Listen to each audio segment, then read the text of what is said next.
Salut les questeurs, aujourd'hui dans cette vidéo on va voir comment améliorer votre autodiscipline, votre auto-motivation. C'est parti. The Quest.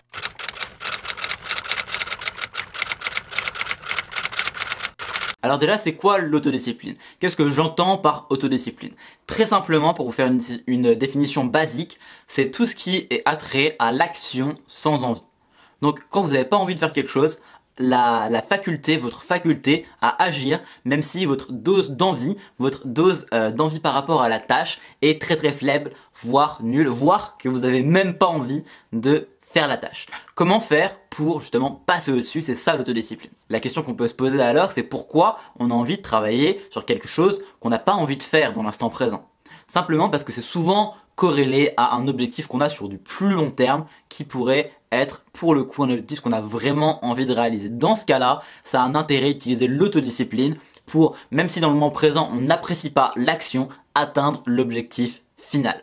Et l'autodiscipline du coup, ça va nous permettre d'être plus efficace dans la réalisation des différentes tâches qui vont nous amener à l'objectif final. Sans autodiscipline, on procrastine, on n'agit pas de façon efficace, on met des petites tâches par-ci, des petites tâches par-là et au final, on ne réalise pas les tâches qui seraient nécessaires pour atteindre l'objectif final, l'objectif qu'on s'était fixé à la base et pour le coup qui nous tient vraiment à cœur lui. Alors, pour rentrer dans le concret maintenant, comment on fait concrètement? Comment fonctionne l'autodiscipline? Je dirais que c'est une boucle qui s'auto-alimente en fonction de vos actions.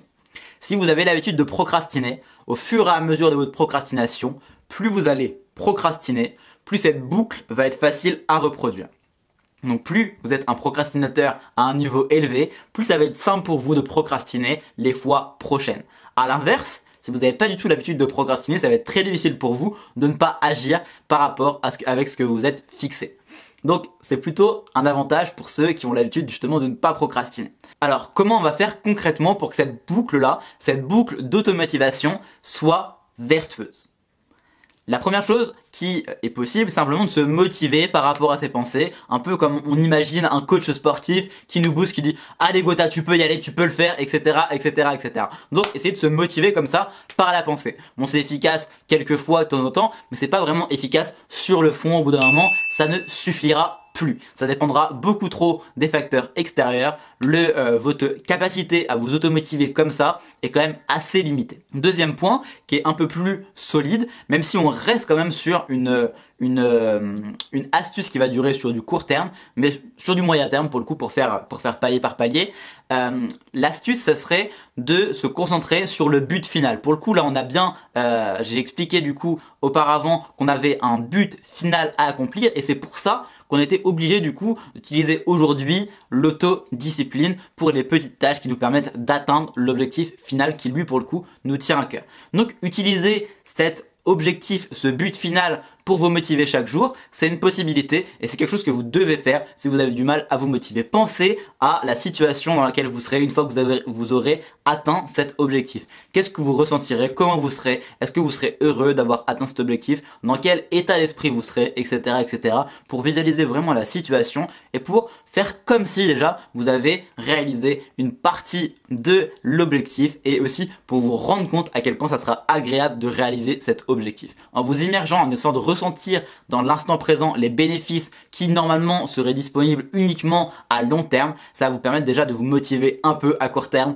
pour agir maintenant et de façon plus autodisciplinée. Troisième point qui va être lui sur du plus long terme, c'est d'apprendre à justement créer cette envie-là qui manque par rapport à l'exercice. Donc comment on va créer l'envie? Simplement en se passionnant par rapport au sujet. Peut-être qu'aujourd'hui vous travaillez, je sais pas, dans l'administratif, que vous avez des papiers à remplir toute la journée et du coup que vous n'êtes pas passionné par ce que vous faites. L'intérêt du coup de cette troisième méthode, ça va être de trouver des points pour vous permettre de créer l'envie, de créer une passion par rapport à ce que vous faites. C'est possible de créer de la passion, c'est possible de créer de l'envie par rapport à tout. Il y a des profils qui arrivent à aimer différentes choses, voire à aimer tout ce qu'ils font. Comment on fait pour par exemple aimer faire le ménage? Il y a des femmes de ménage qui aiment réellement, profondément faire ce qu'elles font. Donc c'est possible d'aimer toutes les choses. Pourtant on pourrait se dire, bon, le ménage personne n'aime, mais s'il y a vraiment des gens qui aiment faire le ménage, Donc c'est une manière de voir les choses, c'est la manière dont on voit les choses, c'est la manière dont on se figure par rapport aux choses qui fait qu'on arrive à créer l'envie ou pas. Si on arrive à apprécier les choses, on peut créer l'envie. Donc comment on peut créer cette appréciation, cette envie? On peut typiquement se donner des objectifs. C'est peut-être que c'est pas assez challengeant par rapport aux objectifs que vous vous fixez. Donc peut-être diminuer le temps par rapport à cette action, diminuer le temps que vous allouez pour faire telle ou telle tâche par rapport à l'action.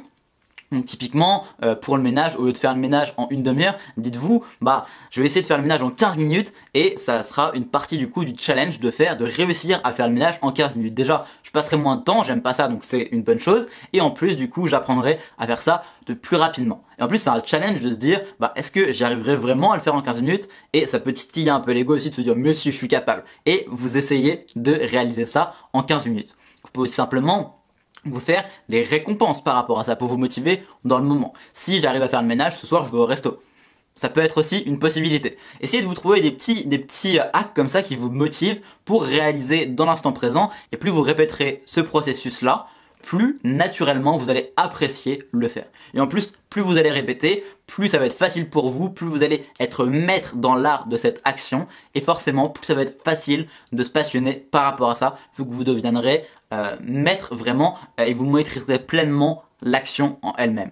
Plus on maîtrise une action, plus c'est passionnant de procéder à des petits ajustements par rapport à celle-ci. Voilà pour aujourd'hui, je compte sur vous pour mettre en place ça, pour augmenter un peu votre dose d'automotivation, d'autodiscipline par rapport aux différentes tâches que vous faites au quotidien. Si vous voulez aller plus loin, je vous invite à vous abonner à mon compte Instagram. En vous abonnant, vous recevrez un guide offert pour améliorer vos performances et votre efficacité par rapport à votre entreprise ou par rapport à votre mission de vie de manière un peu plus générale.